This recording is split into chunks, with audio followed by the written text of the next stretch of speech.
Hello. Today we have Gleb Nosovsky with us, and we will talk about the languages that were prevalent in the multilingual Russo-Ottoman Empire. This topic is vividly represented in the Multimedia Museum, New Chronology in Yaroslavl.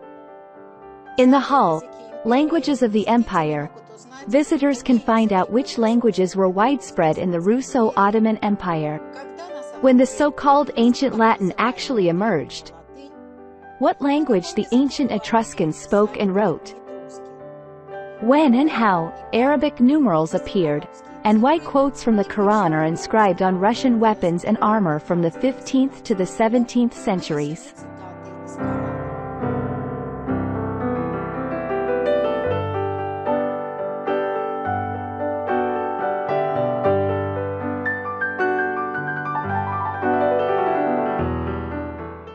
Gleb Vladimirovich, hello. Hello. Gleb Vladimirovich, our viewers and social media followers are asking you to tell us about the languages used in the Russo-Ottoman Empire and how you and Anatoly Fomenko determined that the empire was multilingual. This is a very interesting question, and we've thought about it a lot. Of course, it's challenging to calculate the answer mathematically. The logic of the new chronology is somewhat different.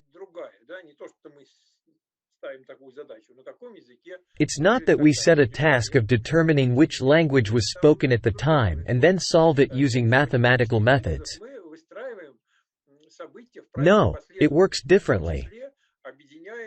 With mathematical methods, we arrange events in the correct sequence, including combining many different duplicates of the same events scattered throughout the textbooks of our history. Once these events are correctly ordered and arranged using mathematical methods, stacks of events, or as we call them, layers, emerge. Each era is described by a multitude of different texts that were previously considered descriptions of different events happening at different times and places. With the help of the new chronology, we align them, and now they represent descriptions of the same events, thus combining all these distorted descriptions.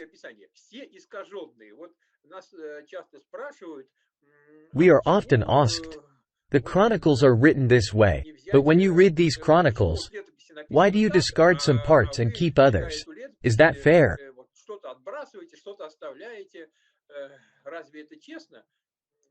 I explain that it's not about fairness or unfairness, it's inevitable. Historians also do this because historical material that has come down to us is contradictory. It's not only contradictory between different sources, it's often contradictory within the same source. So, we look at the past through transmission over many hands. Imagine that someone told you about something, but it wasn't an eyewitness, and the information has gone through 10 to 20 different hands. You hear about an event through 20 intermediaries, and you understand perfectly well that it won't be told to you exactly as the eyewitness saw it. Something will be distorted, something will be added, and something will be omitted. So, when we study the past, we also use information that has reached us through complex paths. There's no way to simply take a text, read it, and find out how things were, with every word being accurate. This is not the case. If this were the case, there would be no need for mathematics, no need for the new chronology, and no need for all these methods and the modern mathematical theory. You take an old text, read it, and get to know everything exactly as the eyewitness wrote and described. This isn't just some household document that doesn't convey any information. It's a description of a certain world order at the time, who ruled what they were called, and so on. If we had such a text, then we would definitely know everything. In reality, we might have such texts. The whole of Egypt is covered with a vast number of texts that we can't read, or we can only understand them remotely, meaning we can extract only some distant ideas. This doesn't mean that these texts don't exist. They might exist, but they are written in a way that we don't understand, with characters we can't decipher, in languages we no longer understand, and so on. If we had a text that we could fully comprehend, written by an eyewitness and from that time, then there would be no problems. So, we have to piece all of this together bit by bit. When we compare descriptions of the same events after applying mathematical methods, we start to figure out what's accurate in these descriptions, what's inaccurate, what to keep, and what to discard. This, of course, isn't mathematical work. It's reconstruction work. Therefore, we separate the mathematical basis and the reconstruction work. When reconstructing, we try not to deviate too far from the solid chronological markers we've established, because if we were to go too far, we could go down very different paths and invent various theories.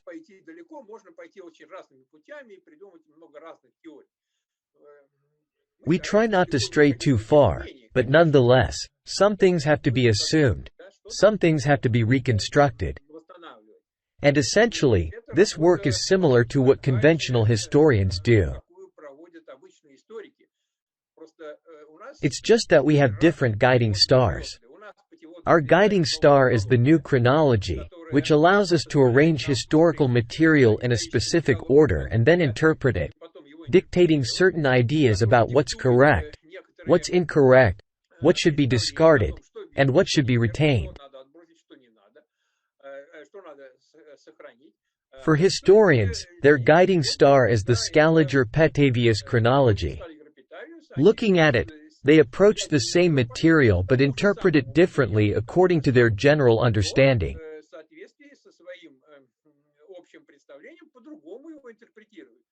They also discard some things. They also have texts that were written by, in their view, ignorant authors who understood nothing, had poor reasoning, and wrote nonsense. There's a lot of that in history. So, they also discard some things and keep others.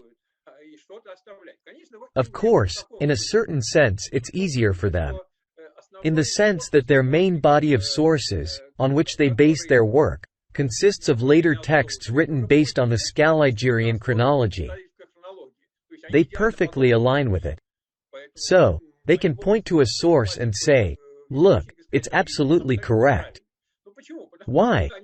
Because they themselves wrote and edited that source, and therefore, it turns out to be correct for them. We don't have that luxury. Because no one edited the sources according to the new chronology. We take the raw source material, so there can be no perfectly accurate sources for us. These are just primary sources. And primary sources only exist from the 17th century onwards. Everything before that is all forgeries. We've written a lot about this too.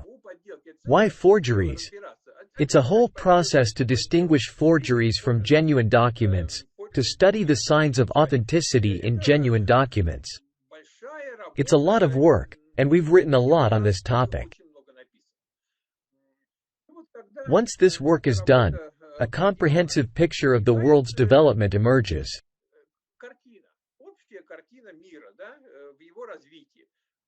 This overall picture naturally dictates attitudes towards languages.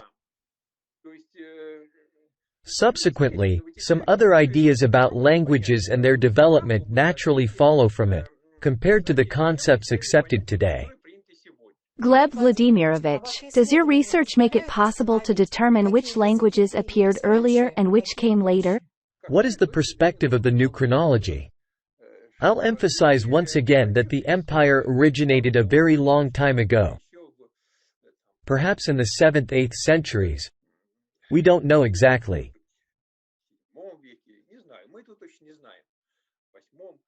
We see its development starting around the 11th–12th centuries. The earliest separate zodiacal datings are from the 10th–11th centuries. they are the earliest. In general, numerous datings begin from the 12th–13th centuries. So, according to the new chronology, we see our history in detail from somewhere around the 12th century, sporadically from the 11th century. We don't know what was there before the 10th–11th centuries. We can only make some general guesses.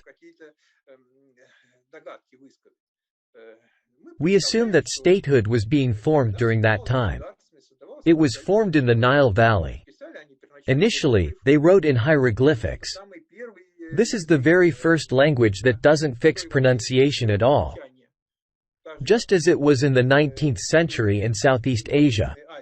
The same text was written with the same hieroglyphs. For instance, the Chinese read it one way, and the Japanese read it differently. When they read it, they didn't understand each other because they read it differently. But when they read it, both understood the same meaning. That's how hieroglyphs work. They're not tied to pronunciation, may not be tied. You can read them differently, but the meaning is the same. But that's both a strength and a weakness because hieroglyphs only approximately record meanings. They don't fix it with the precision of a phonetic written language. That's why today historians read hieroglyphs very roughly.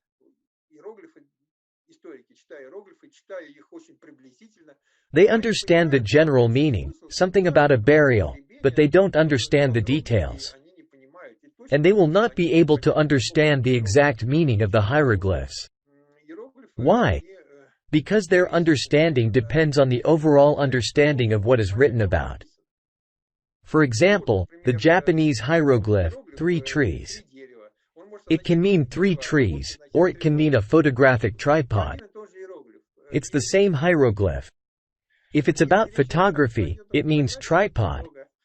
But if it's about a forest, it means 3 trees. This is just an approximate example. I want to provide a general idea. This is the complexity of reading hieroglyphs. I'm not saying that historians don't understand anything at all. Of course, they grasp some meaning, but it's not enough.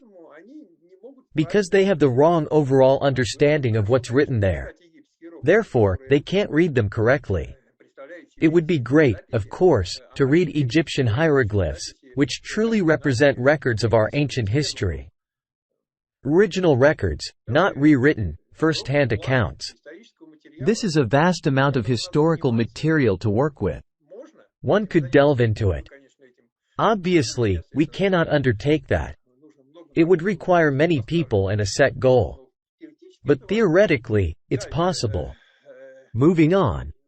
After moving away from hieroglyphs, one of the first scientific languages was the Arabic language. From our perspective, it is one of the earliest. It was developed in the empire, probably during the time when it was still in Egypt. We see many Arabic words in the Church Slavonic Gospels. In the Russian language, there are many Arabic words. For example, nabat is from Arabic naba, which means a toxin to summon. Kadesnik comes from the Arabic kadesu, which means holy.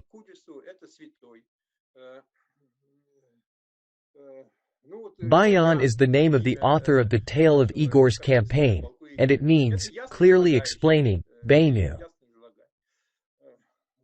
Taz is simply Taz in Arabic, a basin.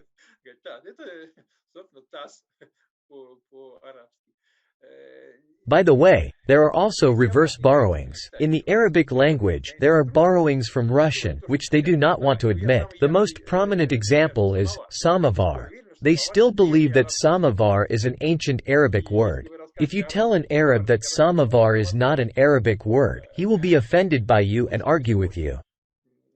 They have topor, an axe, which is from the Russian language. In Arabic, there are individual words borrowed from Russian. However, in the Russian language, there are indeed many words borrowed from Arabic. For example, in the Church Slavonic Gospels, there is the term, Pharisee. Pharisee is a nobleman or a horseman. Harisu means horseman.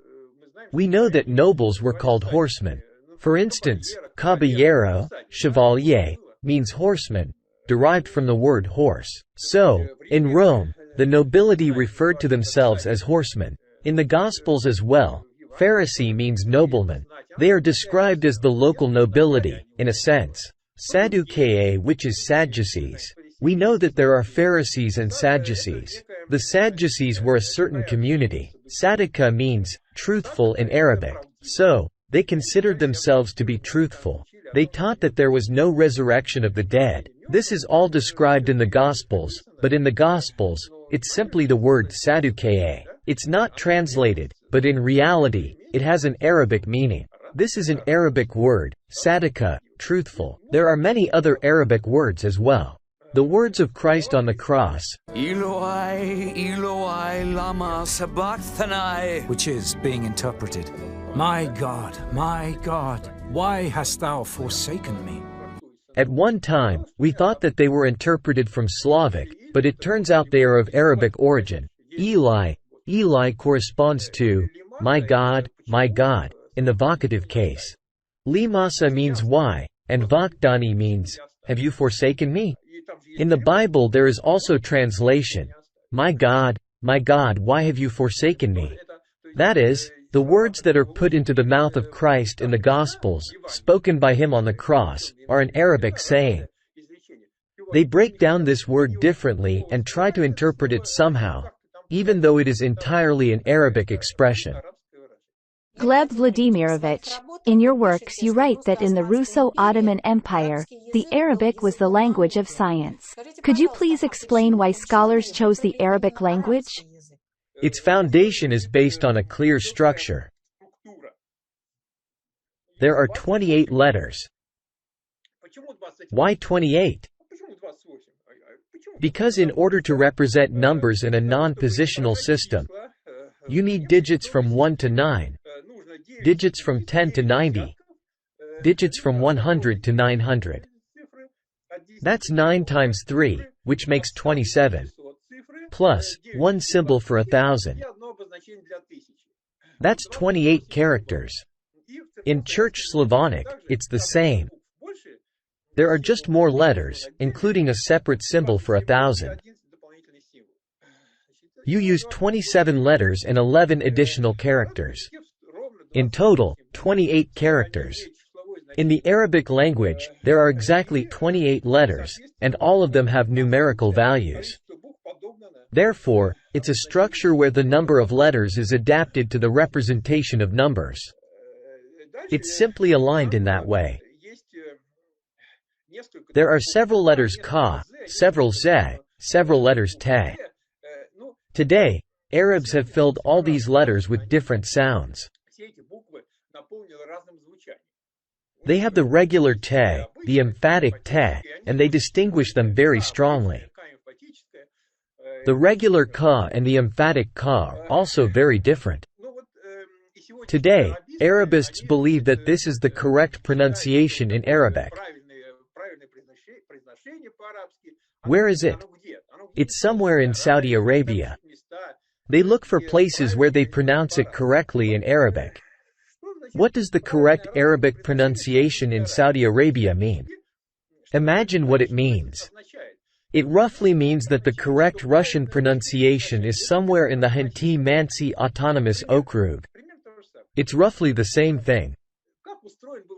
How was the Islamic world organized in the Middle Ages? They had two centers. The Sunni center in Istanbul and the Shiite center in Isfahan and Tehran, in Persia. Everything else was distant peripheries. In Istanbul, nobody cared about those who rode camels in Saudi Arabia. The head of the Islamic Sunni world was the Padishah, aka the Sultan. Everyone knows that. The Arab Spring began in the late 19th century when they began to break away from Turkey. They were told how the Turks oppressed them. This was Western politics. But in the 15th, 16th, 17th centuries, in the 18th, and even in the 19th, the Arabs were, in essence, the same as the Chukchi for us. Yes, they are citizens of our country, but they live far away, in some distant provinces. And from the perspective of the imperial authorities, they certainly do not represent the bearers of the correct pronunciation. I myself asked this question in Istanbul. I asked, how come there are so many sounds? You recite the prayers of the Quran in Arabic in the Istanbul mosques. But you don't distinguish these sounds, neither the different ka, nor the different se, nor the different te, that exist in the Arabic language. Even the Persians don't distinguish them. They say them the same way, pronouncing them the same. In Istanbul, they pronounce them the same way. So, from the perspective of modern Arabists, it was the incorrect pronunciation, but it was the pronunciation of the capital. Of course, you could call the correct Russian pronunciation, for example, the way the Chukchi speak Russian. It's a conditional question, but we still believe that the correct pronunciation is the pronunciation of the capital. That's how it has always been. If you adhere to the notion that the correct pronunciation is the pronunciation of the capital, then, of course, the current correct Arabic pronunciation is how it was pronounced in Istanbul. You couldn't distinguish these letters. Even though a few words might have been pronounced the same, they were different in writing, and their meanings were distinct. Modern Bedouin and Arabs, of course, pronounce them completely in a different way, and if you pronounce them the same way, they simply won't understand it. But in Istanbul, they pronounced them the same way. It was the pronunciation of the capital. This is an artificial language, entirely tailored for scientific purposes. What is it based on? There are 28 letters, from which we take 3 letters in a certain sequence to form a root. The root carries a semantic load, meaning, those 3 letters. The sequence of these letters is important. There are 28 multiplied by 28 and multiplied by 28 combinations, that many combinations. Then they are further multiplied by 10 using a special construction. So, from each combination, you can create 10 more. All of this is multiplied by 10, but these are already correct constructions that follow the rules. Thus, 3 letters convey meaning, and there are 10 variants. Then it all fills with some meaning. That is, unlike us, when we want to create a new word, for example, steamship, we see that it floats and moves with steam, and we say, steam walker, meaning something that moves with steam. In the Arabic language, you can't say it that way. You can't create a word from several existing words. If a word doesn't exist in the language, it is created by taking 3 free letters and assigning the meaning you want to create. As a result, every combination has a vast number of different meanings because it was done at different times and independently of each other. One letter combination has a vast number of different meanings, and conversely, many different letter combinations denote the same thing. So, compared to all other languages, there is a vast amount of duplication. But this is very convenient for creating scientific terminology. When you want to create terminology, you can represent a very complex meaning with just 3 letters. Arabic words are not like ours. They can have very complex meanings. So, we have to compose a whole sentence where an Arab would say just one word. It's a language that's very well suited for creating scientific terminology, especially within a particular school. They assigned meaning to these 3-letter combinations and developed their own terminology, which no one else understood. And they worked and wrote within the framework of this school. So, Consider who was engaged in science in the Middle Ages. What was science like at all? There is even a concept of Arab science. According to historians, in the Middle Ages, no one was involved in science except for the Arabs. They lived somewhere in Central Asia, and science existed only there. Neither the Europeans nor anyone else was engaged in science, only the Arabs were. If we believe historians and take their point of view, that the Arabic language was created somewhere in a village where people spoke Arabic, and it was a kind of local language, then if a scholar wrote in Arabic, it means he was an Arab. This means it was his spoken language. A profound misconception. Just as today, scientists write in English, but it doesn't mean that English is their native language. Similarly, in the past, if a scholar wrote in Arabic, it doesn't mean that Arabic was his native language. Many different scholars from different countries wrote in Arabic. Gleb Vladimirovich, why did the Arabic language become the language of the Quran? Muhammad wanted it that way. He wrote the Quran in Arabic. By the way, in one place in the Quran, he conveys his conversation with those around him. They ask him, "Why did you write it in Arabic and not in another language, like Persian? Why didn't you write it in another language?" And he says, "So what? I wanted to, and I wrote it. I wrote clearly. Why are you asking me?" Such a conversation is right there in the Quran. He wrote it in Arabic. Muhammad, in general, was a proponent and enthusiast of all things archaic. Moreover, he was close to the scientific circles of his time. That's where they came up with Damascus steel. It allowed him to create the Ottoman movement and succeed. Damask steel was created by scholars. Muhammad had to know the Arabic language. Although he himself was of royal descent, he was close to the scientific world. He loved the Arabic language and used it as the basis for the Quran. After that, Arabic became not only the language of science but also, thanks to Muhammad, the language of the Quran. Since it became the language of the Quran, it also became the language of inscriptions on weapons. In other words, with Muhammad's influence, this scientific language, in which scholars wrote, became the language of Islam and the Quran. It was then spread everywhere the Quran was taken. It became the spoken language of many Arabs whom they taught this language. And of course, they eagerly filled it with all these sounds. They always lack consonants. So, they filled it with them. They began pronouncing different ka sounds differently, different z sounds, and so on.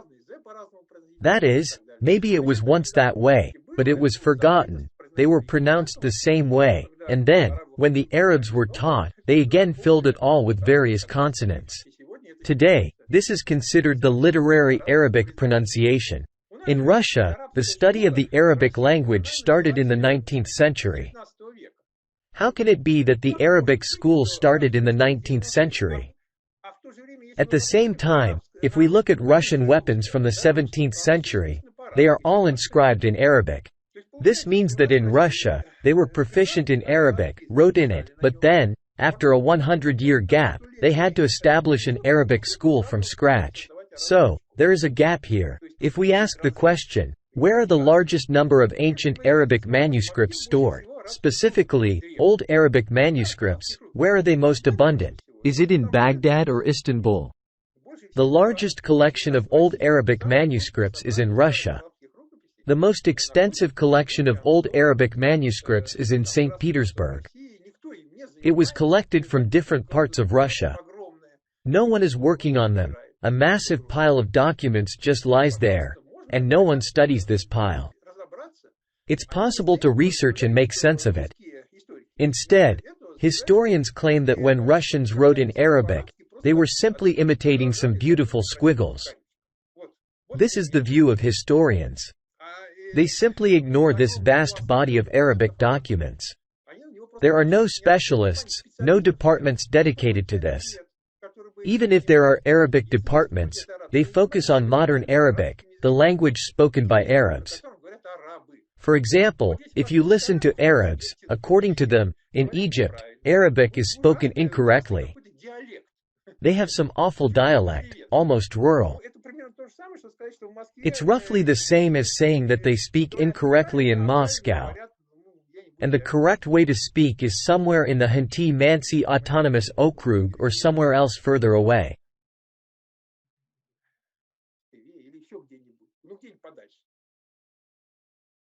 This is the kind of attitude towards the languages of the empire. Historians have an absolute mess in their heads. They don't understand how languages are structured, where the genuine evidence of antiquity is located, including Russian antiquity, what languages they are written in. They absolutely do not understand this. Perhaps this was done deliberately to avoid studying these documents. Let me show you now. We have many books written about this, but I'll show you again. We once visited the exhibition, 400 Years of the Romanov Dynasty, the beginning of the dynasty. You see, it was in 2013. This exhibition took place at the State Historical Museum in Moscow. Here's the sign. From March 21 to June 30, 2013. We went to this exhibition, and among other things, there was a ceremonial damask helmet of Alexei Mikhailovich Romanov on display. It's known as the Jericho cap. This is the helmet that Alexei Mikhailovich would wear on particularly significant days when he appeared before the people with his boyars. There were many such celebrations when he would put on the so-called grand set, precious Tsar's attire. It was a special attire. The armor was all inscribed in Arabic, including the helmet. This is a helmet from different angles. This is the Jericho cap. Here it is from the front. Look, its nasal guard goes down and up. When you need to protect your nose, it goes down. There's a screw here. And at the top of the guard, there is an inscription. Let's see what's written there. Here is the inscription at the top of the nasal guard of the Tsar Alexis of Russia. It's read from right to left, from bottom to top.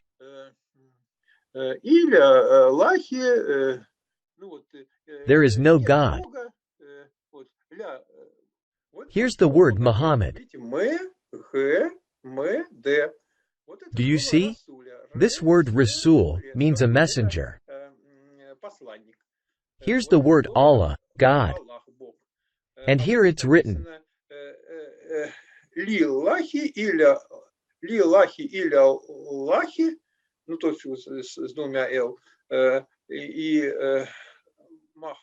Muhammad. My Arabic pronunciation is not good, but nevertheless. That is, there is no God but this God. God is simply without an article. And God Allah with the article al. That is, this God. Conventionally, this is exact translation into Russian. There is no God but this God. Muhammad is a messenger of this God. Usually this is translated like this, there is no God but Allah, and Muhammad is his messenger. This is not an exact translation. The literal translation is, there is no God but this God. Muhammad is the messenger of this God. However, this is the famous Arabic phrase, which is considered an expression of Islam. If it is written like this, then it means Islam. There is no God but Allah, and Muhammad is his messenger. This is what is conspicuously written above the forehead on the nasal guard of Tsar Alexis's helmet. He proudly wore it in the presence of his boyars, in the presence of ambassadors, including those from the East. How should we understand this? Sure, historians will tell us that in Russia, no one understood anything, and perhaps they just gave him this helmet as a gift. And absolutely everyone in Moscow was illiterate, simple-minded, speaking very basic Russian, and knowledge of foreign languages, especially Oriental ones, was too much for them. But we know that's not the case. I've already given an example that the Moscow Ambassadorial Order wrote in all languages, predominantly in Oriental languages. Such inscriptions are not only found on the helmet of Tsar Alexis of Russia. There are Arabic inscriptions on all Russian weapons, which are sometimes accompanied by owner's inscriptions in Russian. So, this saber belongs to someone, and it is written in Russian. But all praises to Muhammad and God Allah are written in Arabic on Russian weapons from the 16th to the 18th century. That is, Allah is simply God.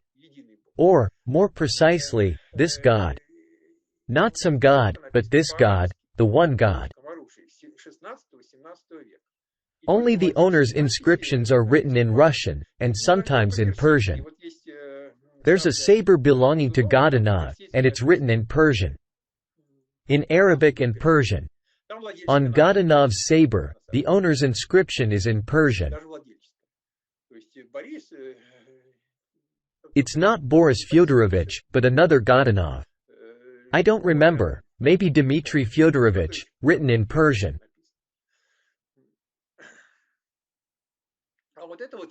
This is the only helmet that has survived from Ivan the Terrible.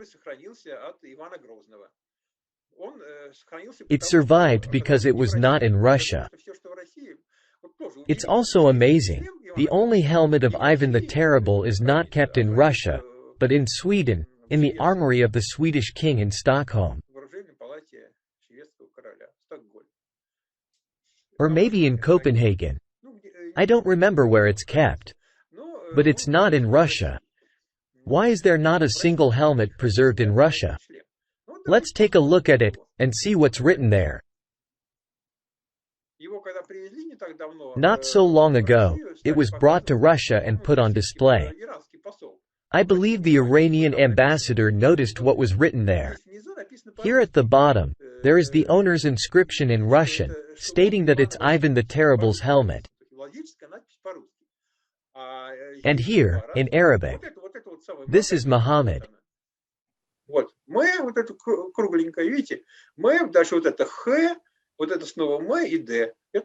Any Arab will look and immediately say that it's written here, Muhammad. This is Allah. So, what's written here? Muhammad, Allah, Muhammad, Allah, Muhammad, Allah, and so on in a circle, alternating between Muhammad and Allah. This is what is written on Ivan the Terrible's helmet. And at the bottom in Russian, the helmet of Prince Ivan Vasilievich. Вот Магомед. Х, вот кружочек, вот это Х, такая, вот, ну, такая вот как бы. Вот палка и вот такая, это Х. Вот это снова М, кружочек, а вот это вот Д, такая скобочка. Магомед. Вот. Вот это А, это Л, Х, а вот это А. Аллах, это вот Х. It's written a bit artistically, but Muhammad and Allah are very familiar words to anyone who reads Arabic. Sometimes they write them not very canonically, a little differently than they are usually written. Sometimes not finishing them completely, but they are all understood. That is, the fact that Muhammad, Allah is written here, is understood by anyone who knows Arabic. When this helmet was brought, our historians started saying that, you see, it's written in some ancient scripts, which were deciphered and understood only by the Iranian ambassador due to his knowledge of certain ancient scripts. And here it's written so complex that it's impossible to understand. When we showed it to the first Arab we encountered, he immediately read it. No problem whatsoever. This is, in my opinion, Prince Mstislavski's helmet. It's also all written in Arabic. And not just in Arabic, there are verses from the Quran here. There is praise for Muhammad, very frequent praise for the great hero Ali. Ali's sword is frequently referred to. This double-edged sword of Ali is depicted. And this is all the weaponry of Russian princes from the 16th to the 17th century. This is what it looks like. Here's an inscription as well. Everything is written in Arabic. By the way, if you go to Spain, look at the Arabic inscriptions there. Everything is in Arabic inscriptions there too. Historians tell us that this is because Arabs lived there. They were Muslims, and they wrote in Arabic in Spain. We specifically looked. There is actually not a single mention of Muhammad, not a single mention of Ali. Yes, it's written in Arabic, but Christians also write in Arabic. The Syrian Christians write in Arabic. That's the kind of perspective. You see, just because it's in the Arabic language, it means they are Muslims. That's not the case. And if they are Christians, they were just imitating Arabic letters. It's such a childish perspective on history and historical monuments. If you look at what actually happened, all the Arabic inscriptions on Russian weapons are Quranic. There you find Muhammad, Ali, and all the Quran. But the Spanish Arabic inscriptions are absolutely non-Quranic. There's no Quran mentioned. There is no winner but God. It could just as easily have been written by a Christian. By the way, here's a Syrian icon. It's a Christian icon. The Virgin Mary is depicted here. She holds a scroll in her hand. Everything is written in Arabic. So, I want to emphasize that you shouldn't think that the Arabic language carries the meaning of a particular religious belief. It's just a language. Even Christians can speak it. There are Arabic-speaking Christians. Arabic-speaking Christians refer to God as Allah. That is, when we say God, they say Allah, in exactly the same sense as we do. These are attempts to create different meanings from the same word. Even when translating the Quran, they leave the word Allah without translation. Why? The word Allah is translated as God. That's the translation. When they leave the word without translation, some other God appears. But what other God, if the same Christians also call God Allah?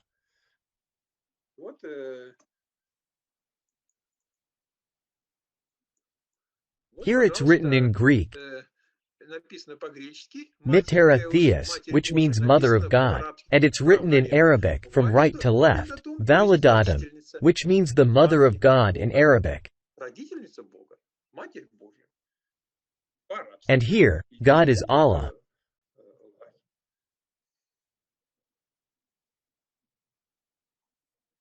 This is a mitre. It's in the vestry of the Trinity Lavra of St. Sergius. It's a precious stone, a large ruby. Right above the forehead, above the Orthodox cross, there is an inscription scratched on it in Arabic. They tried to erase it, but didn't erase completely. The inscription is in Arabic. God, Allah is mentioned, and someone else, I think, Muhammad as well. In a week, in our next podcast, we will continue our conversation with Gleb Nosovsky about the languages of the Great Empire. We look forward to seeing you on our channel and in the Multimedia Museum New Chronology at 45 Volzhskaya Embankment, Yaroslavl. See you soon.